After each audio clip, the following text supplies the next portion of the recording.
I want to say good afternoon to everyone. This is a day that, as a mayor, I often have to deal with the good and the bad, and I just wanted to take this opportunity to give my heartfelt sympathy out to the family of this young man, innocent in all accounts. I just think about when I was in college and just running around town and just having a good time, and one semester away from graduation, this young man was there. The things that we tell our children, go and get an education, you know, the life and the world is yours to have, and just taken in an instant. And I just wanted to take this opportunity as mayor to reach out to the family and friends to let them know that you are in our prayers, and it's a heartfelt moment for me as a mayor. And we just wanted to give you some information, some facts of what we know so far, and it is an ongoing investigation, but we wanted to give you some facts that we have ongoing as of today. And I'll let Chief Davis give you a little more information on what he has as well. Chief.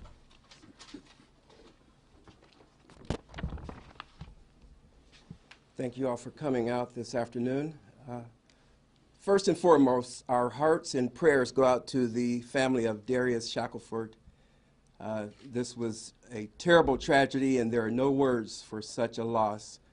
The Youngstown Police Department accident investigation is currently working in conjunction with the Ohio State Highway Patrol to reconstruct the crash scene. Investigators are collecting and reviewing video surveillance from the area. We will be releasing audio recordings of the police radio traffic today. The Youngstown Police Department Internal Affairs Division is also conducting an administrative investigation. We want to ensure that all proper policies and procedures were followed. Investigators are in the beginning stages of the investigation, but early evidence is suggesting that shortly before midnight on February 6, one of our patrol officers observed a dangerous traffic violation on Albert Street, right near the Hemrod Expressway. This vehicle was headed in the opposite direction of the officer.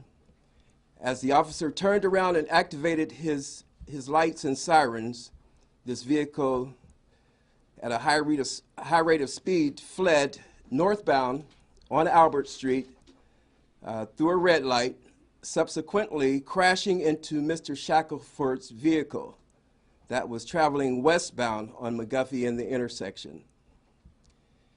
The suspect driver fled on foot and was apprehended nearby.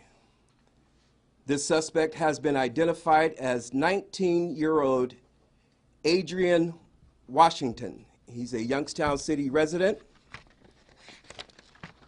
The passenger was identified as a 17-year-old male juvenile who also lives in the city of Youngstown. Criminal charges are pending, and investigators are currently collecting evidence and plan to meet with the prosecutor in the near future. And that's all we have for you at this time. You have any questions? I have Lieutenant Butler, our Internal Affairs, and the Staff Inspector. Yeah.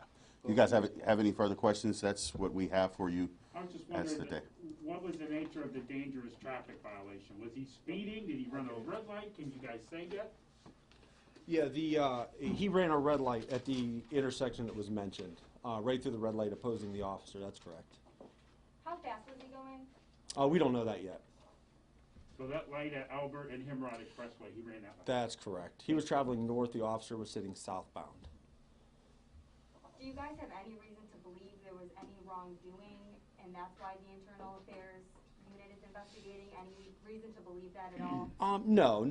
No reason specifically that would cause an Internal Affairs investigation. This is a matter of routine anytime there's a traffic crash involving a pursuit. Additionally, all pursuits are reviewed through Internal Affairs, regardless of crashes or not. Was it considered a chase, or are you guys? What do you mean by that? Was it considered a chase, or what are you guys calling it? A pursuit or chase? I don't think we're calling it anything specifically. The officer did activate his lights and sirens. The officer's presence caused this subject to flee. If you want to call that a chase, sure. It definitely, the officer's presence along with the activation of his lights and sirens caused this person to flee and to crash. There's no doubt about that. How long were they pursuing the car? You know, I didn't count it myself, seconds-wise, but I'm going to say less than 10 seconds, if that, and you guys will hear that from the audio recordings that's going to be released today. Very brief. Had the officer turned and then started to follow? That's correct, sir. Yeah, he was at the red light with another vehicle in front of him. At least that's what it seems at this time. And as this vehicle ran the red light in the opposing direction, he turned around, activating his lights and sirens, and caused this person, what is that, 4 or 5 blocks at the most. That's why when you asked if it was a chase, he didn't really have a chance to like pursue like you see on TV, so to speak. But the suspect was definitely fleeing. Does Internal Affairs investigate most crashes, or what's the factor in having them investigate? Yeah, that's a good question. The Accident Investigation Unit investigates all crashes. Internal Affairs investigates all pursuits, vehicle-involved pursuits, or anytime the officers are involved at the crash. Did I understand that there's another agency involved besides? Yeah, the Ohio State Highway Patrol is helping our Accident Investigation Unit with some equipment that does measuring at the scene. Ours got sent off for service, coincidentally, last week, or we wouldn't even be enlisting the help from them. Okay.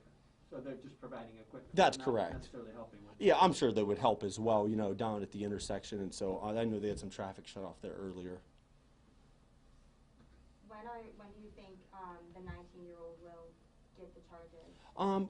We just want to get it right as far as charges and evidence. There's a lot of evidence to collect, meet with the prosecutors and make sure the proper charges are filed. I would hope so in the next few weeks at the very latest.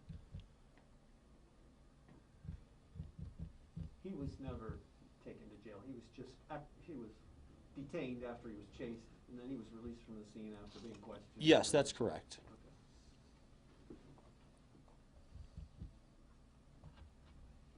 Any other questions? Are you guys releasing any surveillance video from? That's also a good question. We do have surveillance video, but especially out of respect for the family, that's not going to be released right now while the investigation's pending. But I can tell you that we do have surveillance video of the crash.